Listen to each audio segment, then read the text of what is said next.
everyone. My name is T, and I'm on the Vancouver Startup Week team. I would like to take a moment to acknowledge that we are grateful to be virtually gathered on Indigenous land, regardless of where you are joining us from. I'm grateful to be on the traditional, ancestral, and unceded territory of the Musqueam, Tsleil-Waututh, and Squamish peoples. And I'm privileged to live, work, and play on these lands. First, I'd like to thank you for joining us for VSW 2021, and welcome to Pivoting Industries and Starting Your Own Business, hosted by Andrea from Inkwell. This session is part of the Founders Track and is proudly supported by Sage Accounting. Sage knows you didn't start your business to become an accountant. Sorry to any accountants out there, but the Sage Accounting team keeps your business organized and running smoothly. Track your cash flow, send out invoices, and get paid quickly. So you can visit the Sage Accounting booth to access free guides and templates for starting your business finances the right way. Plus, get an exclusive VSW discount if you're ready to switch from Excel.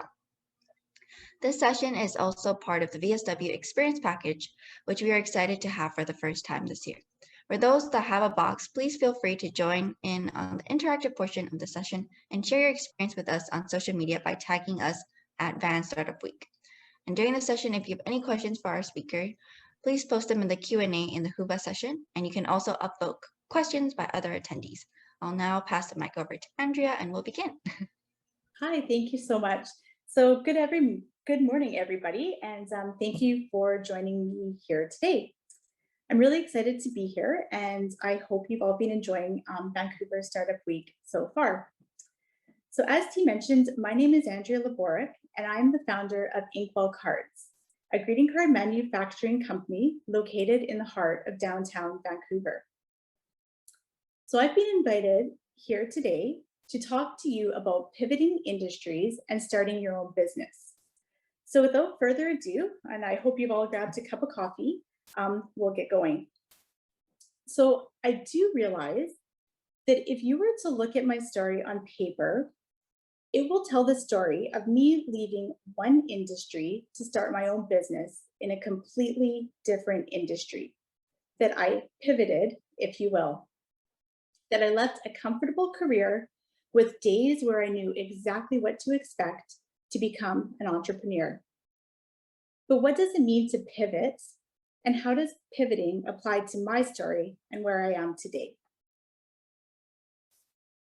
So pivoting in business is defined as fundamentally changing the direction of business when you realize the current product or service aren't meeting the needs of the market. The main goal of a pivot is to help your company improve revenue or survive in the market. By this definition, I 100% had to pivot my business when I first went out on my own. But was it pivoting that led me to become an entrepreneur? I don't think so. So I want to share with you the Coles Note version of my story and how I landed where I am today. So looking back, I realized that I have always pivoted in life. When I began my degree, I was sure I wanted to go into law. 2 years into an undergraduate degree in political science, I realized this was not the best path for me. Pivot. During the summer break of my second year of university, I had my first foray as an entrepreneur, leasing and operating a coffee shop in a seasonal resort town. Pivot. 3 years later, I graduated with a business degree. Immediately after completing my last semester of university, I found myself as an au pair in Paris. This was an opportunity for me to live in another country and experience a new culture. Pivot. 6 months later, I was living in a busy city, working for a construction company, Lafarge, in the accounting department. And another 6 years, I found myself working in communications for an oil and gas company. Pivot. 2 years later, I was married and living in Vancouver. Pivot. So some of these pivots were intentional, some were unintentional. Some came presented as adventure, some came presented as opportunity. They all led to very different experiences. So I see life as an opportunity to have as many experiences as possible, to develop as many skill sets as you can, to build up an experience tool chest, if you will. A career path is rarely a straight line. A study conducted by Workopolis shows that Canadians can expect to hold roughly 15 jobs in their careers, and more of us are switching career paths completely at least 2 or 3 times. With every pivot comes new opportunities, new challenges, and new ways to grow and develop. It means taking these newly learned skill sets and transferring them across each different career. Pivoting does not mean you have failed or that you couldn't hack it in one industry. So shortly after moving to Vancouver in 2013 for my husband's career, it was time for me to hit the pavement and find my next career.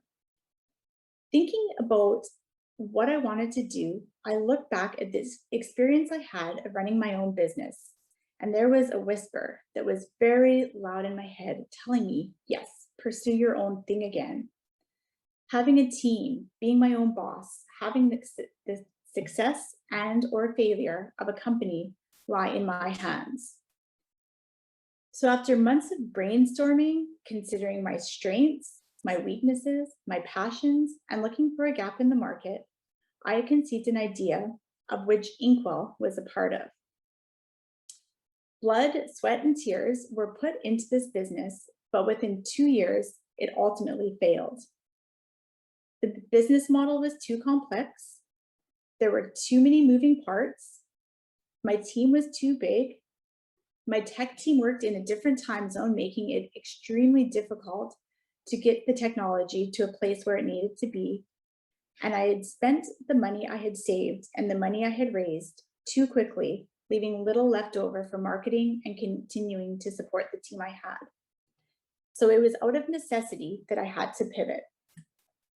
This was the first pivot that was going to determine my success or failure in this particular career path.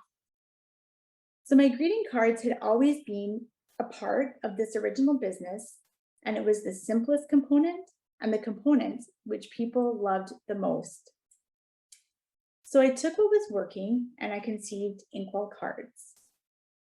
At this point, I had no idea what to expect, but after getting discovered by a sales rep at a gift show in Seattle, things began to happen. And with this steep learning curve and many bumps along the road, things began to take off. So today you can find Inkwell cards in just over 3,000 stores across Canada and the US, and we have recently started shipping to the UK and EU. We now have 22 artists supplying an array of beautiful designs, some of which we have found, and the most recent ones to join our team, coming to us after discovering us.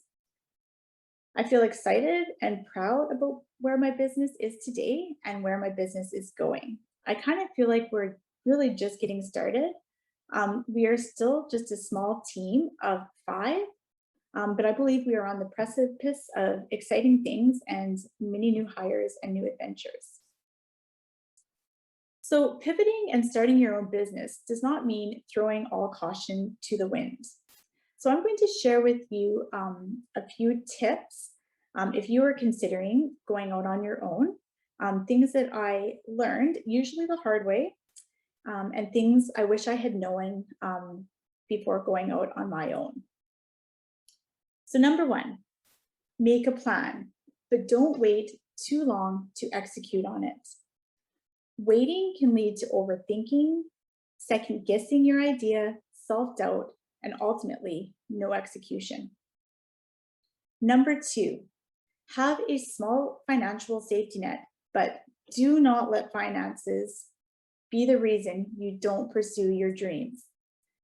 I cannot reiterate this one enough. There are so many resources available for individuals looking to start their own business. Finding these grants or bursaries takes time and plenty of research, even rejected investment pitches. But there are resources abound if you are willing to dig for them. Over half of you said that finances were the main reason holding you back from starting your own company. I understand there is rent to pay, and food to put on the table, but there is always a way. If I would have let finances stand in the way of heading in a direction I wanted to go, I would not have went to university, I would not have lived overseas, and I definitely would not have started Inkwell Cards.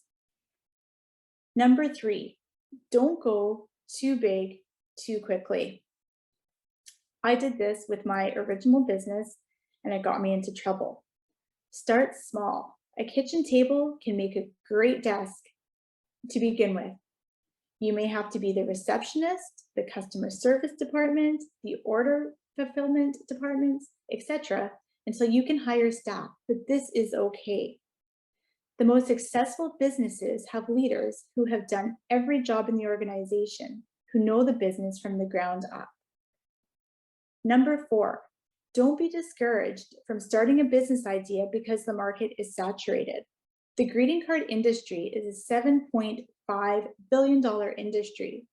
Saturated or not, there is clearly still an opportunity here. Saturation isn't necessarily a problem. The key is figuring out how to distinguish your brand within that market. And lastly, have the dream, but set goals to achieve this dream. A dream without goals is just a dream. So will Inkwell Cards be my last career, or will I pivot again? We shall see, but if history is an indicator of anything to come, I'm thinking another pivot just may be in my cards. Now, before we get to the fireside component of our chats, I am happy to answer any questions. And I realized that was quite quick. I breezed through that. So I'm good to take on any questions any of you may have. So one question, I guess, was how do you come up with your card ideas and what inspires you? Yeah, for sure. So I am known amongst my friends and family for sending greeting cards in the mail for every single occasion or no occasion at all. So it really came as no surprise when Inkwell Cards, became my business. I love greeting cards, and I still, even though I have hundreds of greeting cards at my fingertips, I still can't help myself from buying cards when I'm out at stores. The designs, as I mentioned, we have 22 artists, so they supply us with all the designs, and we manufacture the cards here in our office. But we do look for certain characteristics when looking for artists. They have to fit within the Inkwell brand. So they're all, if you look, we're on a platform called Fair. You can see all of our designs are whimsical, they're quirky. Yes, there you go. There's some examples that Tia's holding up. We have some really good COVID cards that are so appropriate for the time. So it's our artists who supply the designs. And I mean, they find inspiration, traveling, day-to-day clothing designs. But yeah, they all have to fit within the Inkwell brand when they come to us. Yeah, they're great. I love them. Another question was, what is the favorite card from Inkwell? Oh my gosh, we definitely have bestsellers, but we do have over 1,000 greeting cards. But some of our most popular will have been the COVID themed cards lately that T was just holding up. But yeah, I mean, we have, like, out of our Mother's Day collection, we have a few that are the most popular. A few birthday ones. We have one that is the Queen that says "Happy Birthday, Peasant," and that one's always very popular. But yeah, I don't know if there's one specific card that I would say is the most popular, because we do have, like I said, probably just over 1,000 designs. Yeah, it must be hard to choose. Yeah, exactly. On mine, I was so excited. Yeah. Thank you.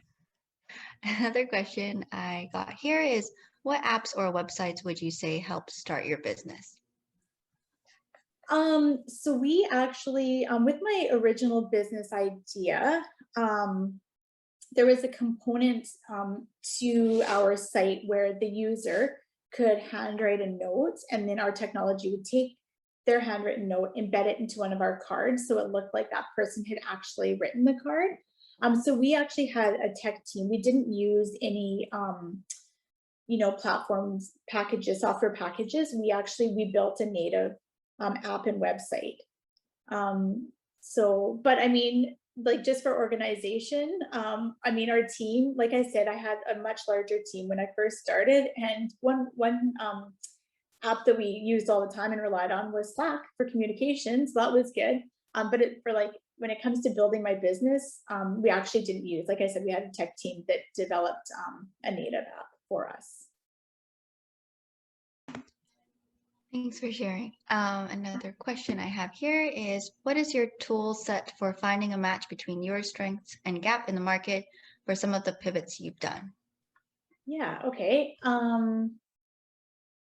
So sorry, could you just say that one more time? Oh, yes. What is your tool set for finding a match between your strengths and gaps in the market for some of the pivots you've done? Okay, so I can talk about, so when I decided to start, my original business idea, the one that failed, what I looked at was, I mean, so I knew that I loved greeting cards. But so my husband is from Australia, and he has family, all of his family is in Australia, and he likes to send little care packages to his family in between visits. But with his schedule, he was never able to find the time to find a unique gift, to handwrite a thoughtful card, to put it all together, to go down to the post office and mail it off. And one time he was complaining about this. And so I just thought, okay, well, I love cards. I love procuring like thoughtful gifts that are really appropriate to the receiver. So I said, well, there's an opportunity here for a business. And so it was just kind of more of a personal a situation, because I realized when, even before jumping to the conclusion that I could start a business out of this, I thought, okay, well, like, is there any companies that offer this this kind of service right now? I don't want to just have a gift from Amazon show up on their doorstep, because that's really impersonal. It would be nice if the person's handwriting could be on a card, because I know how special that makes someone feel if they receive a card with a handwritten note. So it was more a personal kind of gap that I recognized when it came to starting that first business. But I mean, like, personal skill sets that that are transferable across all of my pivots. Like, I know I like to be creative. I know I like communications. So these were all kind of things, whether working in communications at oil and gas to starting, this company that has a creative element to it. I guess there are certain core tools and strengths that I have that I did use from pivot to pivot. I'm not sure if that really answered that question, I hope. I think it did. If not, the attendee can put another question in. Okay. Yeah. Then I guess another question is, how have you felt that the card, I guess, trends have changed during COVID? What are your thoughts on that? Yes, so of course, like any small business, when COVID turned our world upside down, there was definitely a fear that we weren't going to make it, but we actually saw the opposite happen, and our sales, I mean, they at least doubled over the last year, which is amazing. And I think what we were seeing is, people finding ways to bridge the distance between friends and family, and sending cards was one way to do that. And a lot of the shops that we supplied to, they pivoted their businesses, and they were doing curbside pickups. They were doing online sales. Because most of the stores that we do supply to are small mom and pop shops. So they really had to, get creative with ways to keep their sales going. So yeah, and I really do believe that it was people looking for ways to connect to friends and family. So yeah, so it was, yeah, so the greeting card industry over the last year, I think has actually done really well. Yeah, I've gotten a few cards from my friends, sent out a few cards, and it's always so nice to get that in It the is mail. It really is. absolutely, I know, and we don't do it often enough, but it does make you feel really special and good when you see that familiar handwriting. Yeah, for sure. Yeah. Then another question would be, as for someone starting out their own business, a lot of the times they're doing a lot of it themselves, like you mentioned. Yeah. When was a point where you decide to hire a first employee, or when do you think that point is? Yeah. So with my first business, I mean, I I hired too many people too quickly because looking at my business, I said, okay, well, I need someone to do this. I need someone to do this. I need someone to do this. And I mean, ultimately, that was a big mistake. So then it was just me and one other. Actually, well, there's two of us for probably the first year. And I kept one employee on. It was because after having seven employees and then going down to one, I knew I couldn't juggle everything. But I mean, when it gets to the point where like I could no longer keep on top of processing the orders, and so I was only focusing on processing the orders, I realized that this was no way to grow my business, because literally my days would just be spent manufacturing cards and packaging cards, and there was no time left. So it was at that point when I realized, like, I need to get um, hire staff. So I think when it gets to a point where you can no longer, focus on growing your company and developing it, that would be a good indicator that it's time to maybe to get someone on board with you. Yeah, for sure. I think that's all the questions I have Okay. for now, but I'm sure more will trickle in later. Yeah, yeah, for sure. Um, so for the interactive part, Mhm. so I mean, of course, there's no right or wrong way to write a handwritten note, but I'm just going to share with you a few things that I put together um, when it comes to handwriting notes. And on my poll, I noticed that I don't think it was quite half that said that they do send handwritten cards. And like you mentioned earlier, it really does make you feel special when you open that mailbox and you see familiar handwriting and it's not just, a bill or a flyer in the mail. So it is my goal with Inkwell cards to bring back the old fashioned handwritten mail. Okay, so the author Margaret Shepherd says handwritten notes is like dining by candlelight rather than flicking on the lights, like making a gift instead of ordering a product, like taking a walk instead of driving. And I could not agree with her more. So to me, the epitome of thoughtfulness is sending or receiving a handwritten note because we see one another in our handwriting. So as I said, never before have we needed ways to bridge the distance between friends and families than over the past year and a half. And so, as I said, for me, one of the ways of doing this was through handwritten notes. So ink on paper is still the classiest way to express the thoughts that really matter on the occasions that really count. Sometimes it's the only way your words will carry sympathy and gratitude with a special kind of sincerity when your reader sees them on paper in your writing. So saying thank you is what prompts most people to start writing notes. So today I'm going to share with you 5 characteristics of a good thank you note. Um, a thank you note should recapture the smile and handshake or hug you would give the giver in person and offer it in a form that can be read and reread. So although there are many ways to say thank you on paper, the best kind of thank you note actually has 5 key characteristics. So they're generous, specific, prompt, succinct, and personal. All right, so generous. Send a note even if you've already thanked the giver in another way.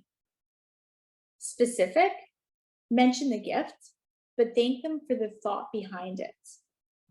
Prompt, send the note right away, but don't let lateness stop you from writing it at all.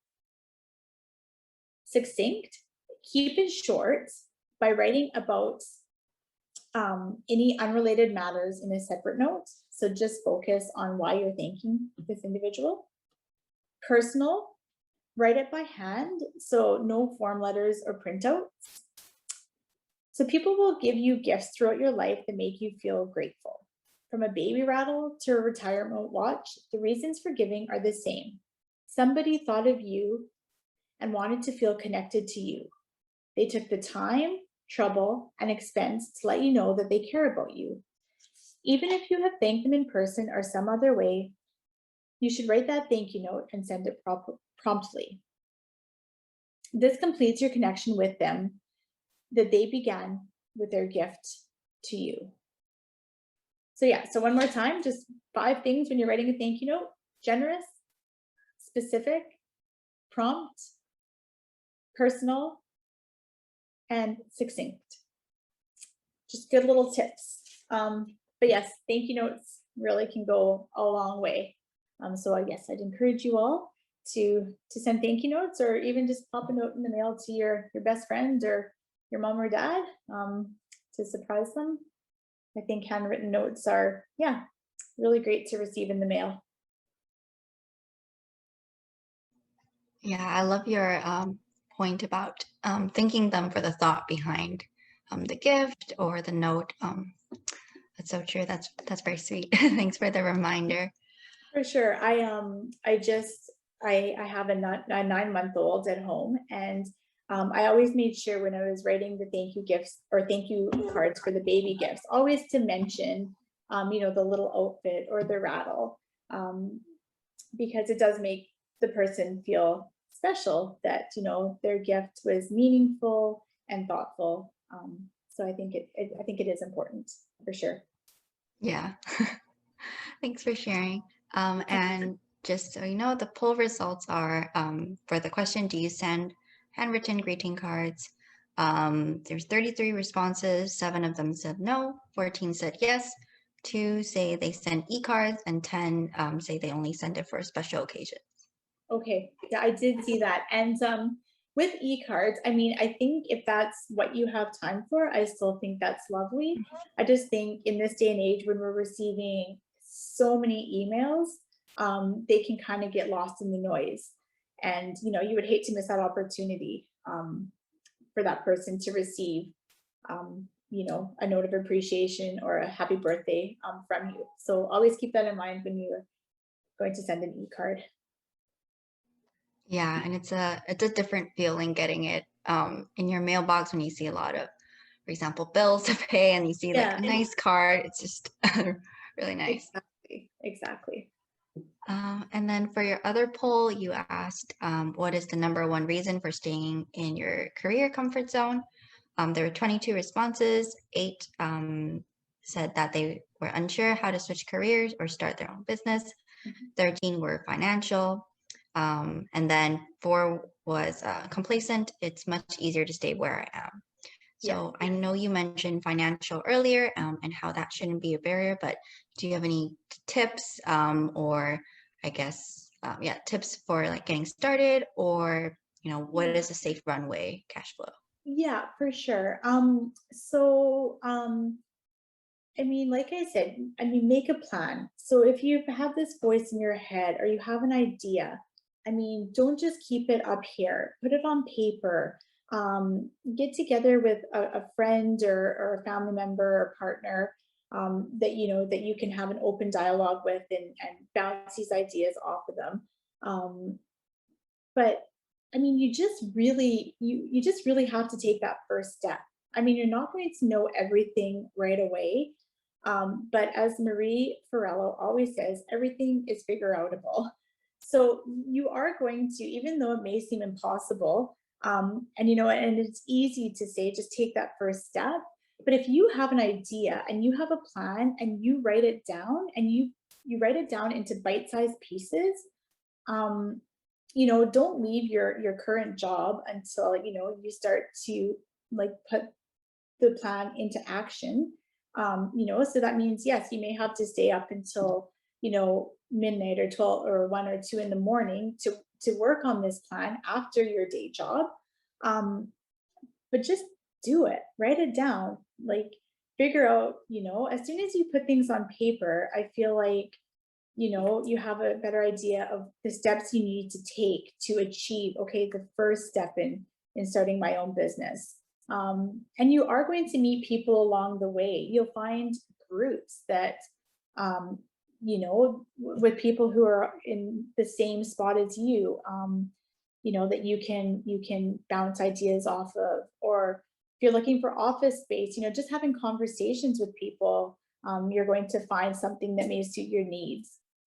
So just, yeah, write it down, make it manageable. Don't go too grand all at once, and then just start taking action on it.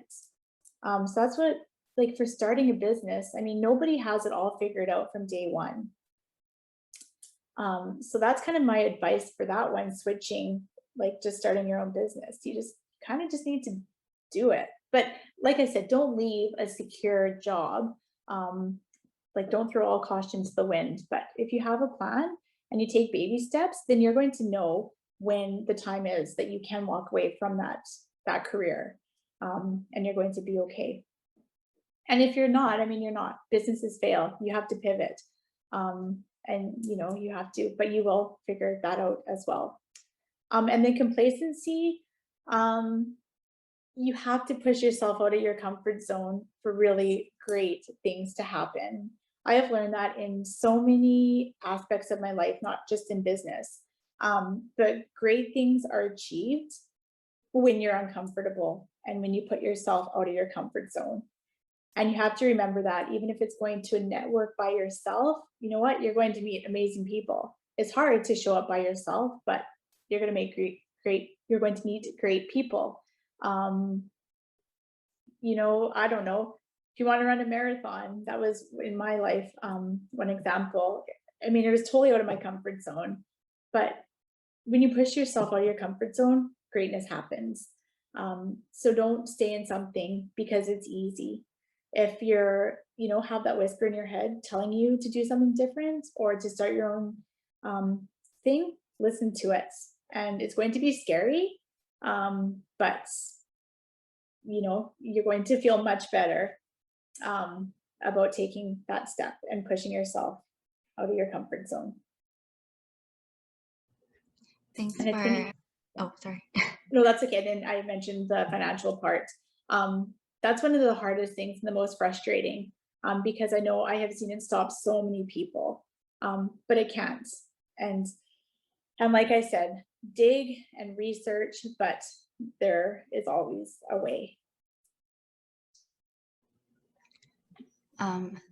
Then in terms of like resource, what were some that really helped, like as you were digging? Did you like, could you share some with the audience? Yeah, so one of the biggest one was FWE here in Vancouver, Foreign Women's Entrepreneurs. So they are a really great platform. You guys can check them out, but that one was really helpful. Um, and then also through, there's a networking team called, well, it was Van City Business Babes, Van City Business Collective, I think is what it goes by now.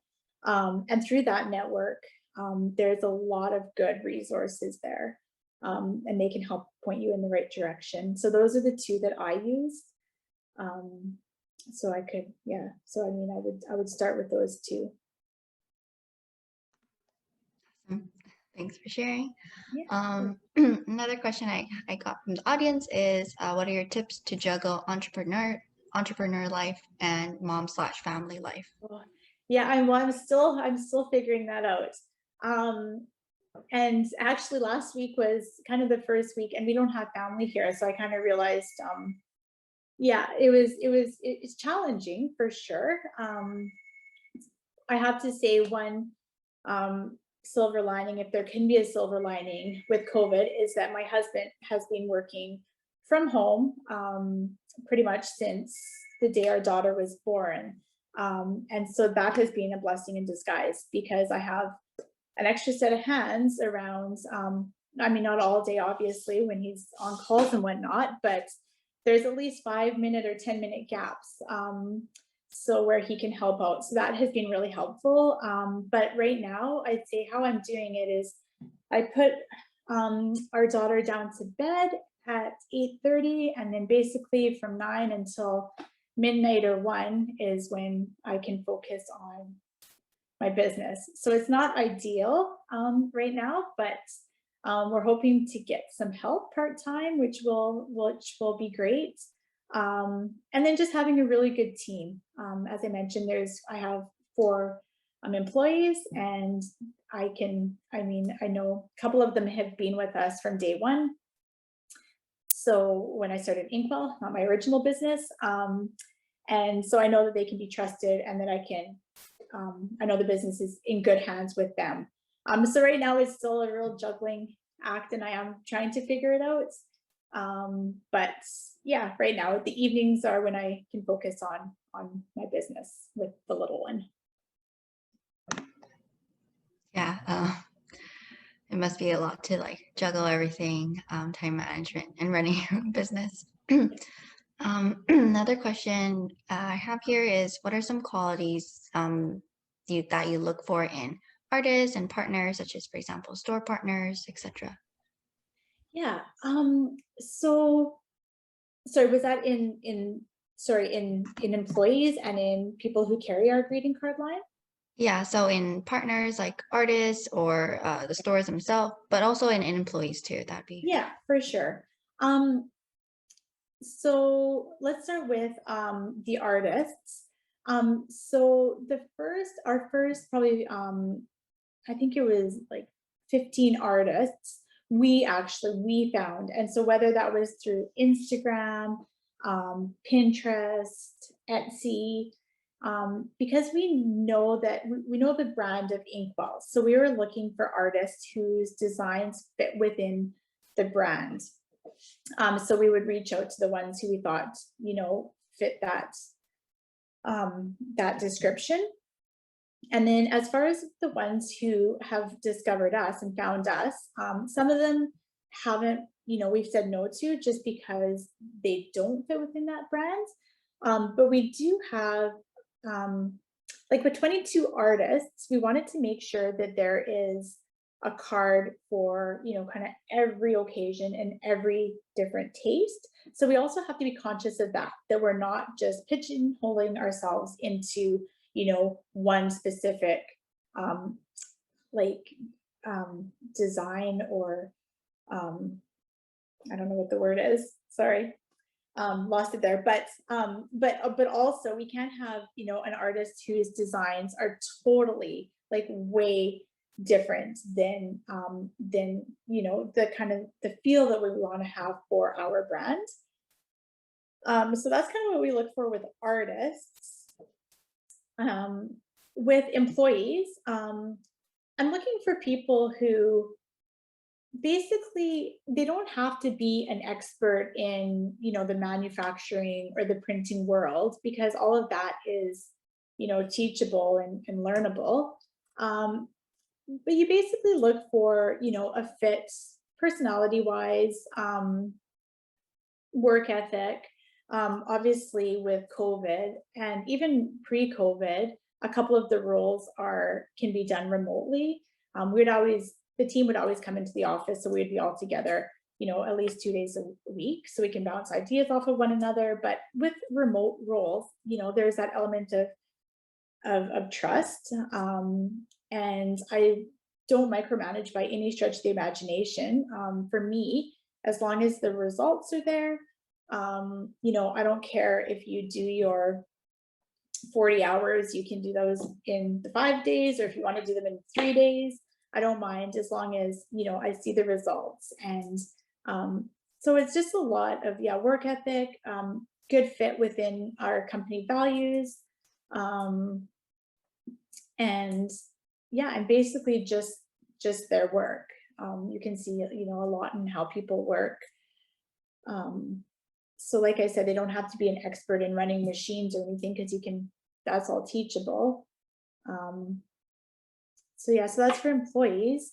And then for partners, oh, another thing I really look for in employees is I know what my weaknesses are. And I'm okay to admit that. And so I hire people who are really strong in those areas where I fall short. So that's another thing. Actually, that's a really important thing that I look for. Social media is one. I'm terrible at it, and I don't, it's not something that I really care to become passionate about. So I really recognize that that's not my wheelhouse. So we've hired an amazing social media manager. So yeah, just recognizing where my weaknesses are and filling those gaps with finding those employees where those are their strengths. Oh, and then stockists, people who carry our cards. It's funny because when we first started, you know, I had an idea of who would be carrying our cards. Now that we're seeing kind of the demise of, well, I don't know the demise, but we're seeing fewer and fewer shopping centers. So people used to go into like Carlton Cards or Hallmark stores to buy cards, but those are becoming less and less. And now you're seeing cards, you know, in women's boutiques, in pet shops, in bookstores, in museum shops. So it's actually, I think because of the brand of our card, like even across 3,000 stores, you'll see a lot of similarities in these stores that carry our cards. And so, yeah, so bookstores, women's boutiques, women's clothing stores, home decor stores. So it's a lot of similar stores that do carry our cards. Thanks for sharing. And you mentioned that social media is not your strength. So Yeah. early on, how did you, I guess, like gain traction, gain exposure for Inkwell? Was it through some sort of social media or events?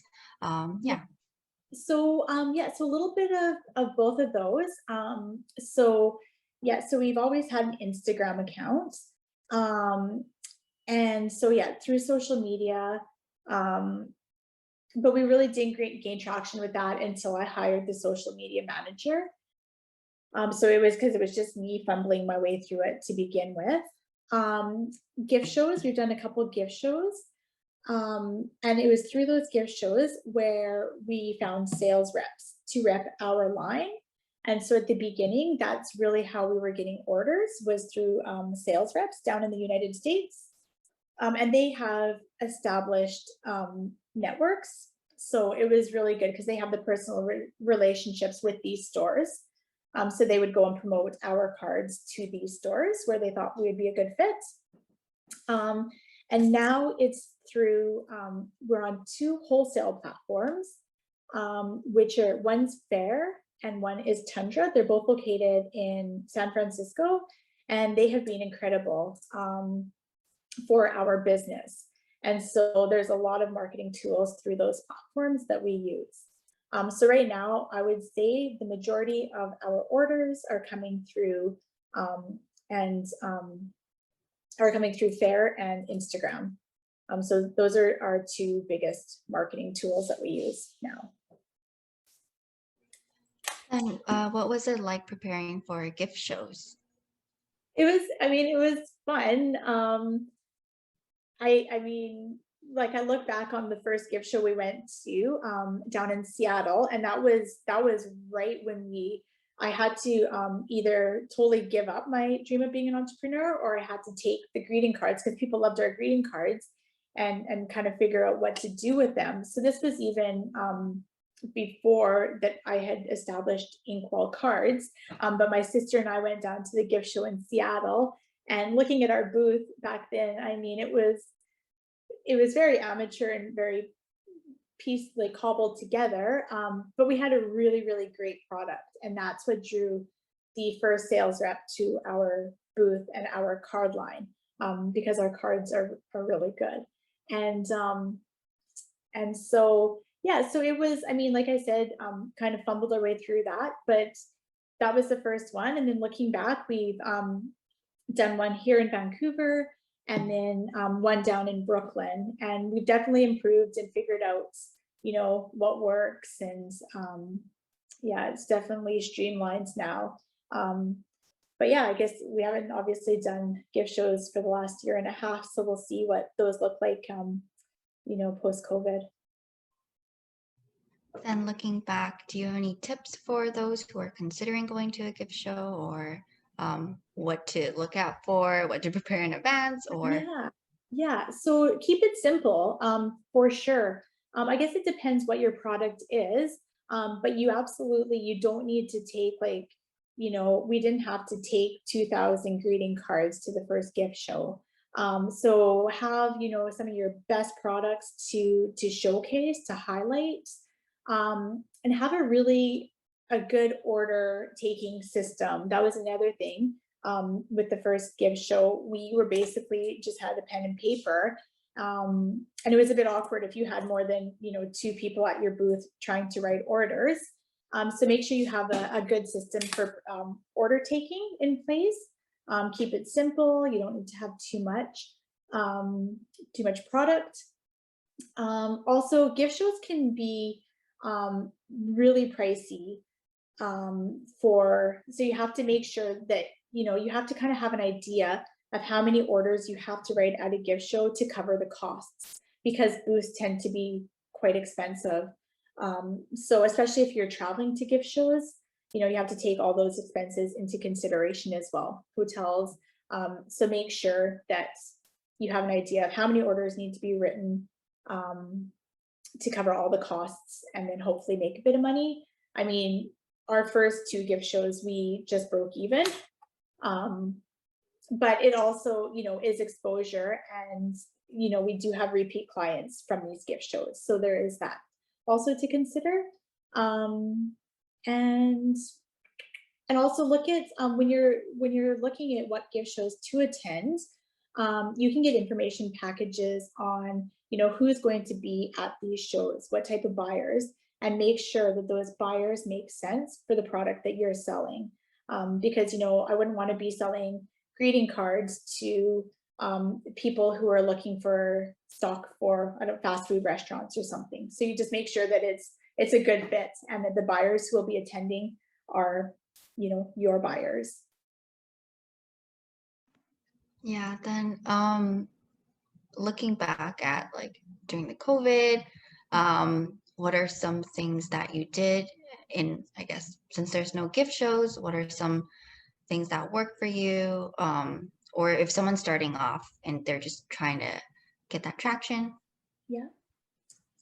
Well, you know what? It's just really, it's a lot of research, and it does depend on your product. But if it's for us, and that was another thing when I started Inkwell. Originally, we were going to have a website where individuals could purchase a card, and then handwrite a note, and then our technology was going to embed it into the card. But then I realized that financially, that just did not make sense for me. To have an employee here to maybe print off 10 greeting cards to mail off individually.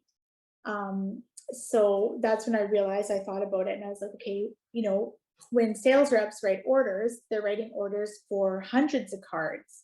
So, okay, wholesaling is the way that I want to go. So then right then and there, I knew that I had to switch my marketing goals away from individuals to stores. And so it depends on whether or not the product you're going to sell, if you're going to have a brick and mortar store, because that's going to be very different from what I'm doing. I'm supplying brick and mortar stores. So my focus had to be, okay, how do I gain wholesale clients? And it just so happened, so we did, a bunch of research on, are there online platforms that supports wholesale accounts? And that's when we came across Bear, and we came across Tundra. And then once you start to kind of get into that world, we discovered, there's Range Me, and there's a plethora of other online platforms that support wholesale clients. And so once again, I mean, with a bunch of these, we realized that some of them were not a good fit for our brand, and the clients who were shopping on those wholesale platforms wouldn't be buyers of our cards. So, you have to look at that. So it really just depends on, like, I guess, like I said, on the product you're offering, or the service you're offering. But it's just really a lot of research. And then once you get into kind of that world, then things kind of snowball. And through your network, someone's going to be like, oh, hey, have you heard of this online platform? Or have you tried this? So yeah, so you just kind of have to begin with, it is really all about the research and then the network you meet through that research. Yeah, that's a lot of considerations with your partners and who their clients are and who your clients are, and Yeah. all And that. what you envision for your Mhm. product, is really going to dictate, yeah, what kind of research you're going to do, and things you're going to take into consideration. Yeah. So from our audience here in the Q&A, it says, have you ever thought of making an online store? So I think you touched upon Yeah, that bit so earlier. so originally I did, but then I realized, like, it didn't make sense. However, I do realize that a lot of our followers on Instagram are individuals, not stores that would carry cards. And then I even have a lot of people in my network who, they ask, where can we get your cards? And so I realized that there is an opportunity here. So we are currently working on a web page where individuals can go on and order box sets of our cards. So we'll have a seasonal box set, we'll have a thank you box set, probably 10 different box sets that you can order. So yes, we are working on that right now. Yeah. So, if you live in a town or a city that there is no stockists that carry our cards, then you can just hop on our website and order yourself a box set of Inkwell cards. Awesome. I need to get a seasonal one. Perfect. Good stuff. I like that. Thank you. So like one last question before we wrap up. You mentioned expanding to a different country, the UK. Yes. What are some considerations that you have for expanding? And are there, for example, there's like, I don't know if there's differences in legal or distributions, etc. Yeah, so actually, so it's through one of the online platforms, wholesale platforms that we wholesale our cards through, Fair. And so it's actually through them, so which is wonderful, because they take care of all the legal considerations, all of that. So on our end, it doesn't look too different. We are thinking the UK is one of the biggest greeting card industries in the world. So depending on how it goes, we are looking right now about to get a printer over in the UK, and someone who can print and manufacture our cards over there. So we've started looking at that, just because obviously the shipping from Canada to the UK is very expensive. And right now we can offer our clients a promotion on the shipping as we gain traction over there, but we will not be able to do that for the long haul. So we are considering, depending on, we're going to try it for 6 months, and depending on what the numbers look like coming out of the UK, then yes, we are looking at purchasing a printer over there and hiring staff. And we actually we do have some contacts over there. So yeah, so that's kind of in the works right now as well. But as far as, setting everything up and doing the marketing over there, it's all done through Fair, which is being really exciting and great. Thanks for sharing. I learned a lot today, and it was great hearing about your business and cards. It's just really nice to get cards. Yeah. And so thank you so much, Andrea, Yeah. for spending Well, your thank time you. with us. Of course, thank you so much for inviting me. I appreciate the opportunity, and I'm excited to get more involved, hopefully in person next year.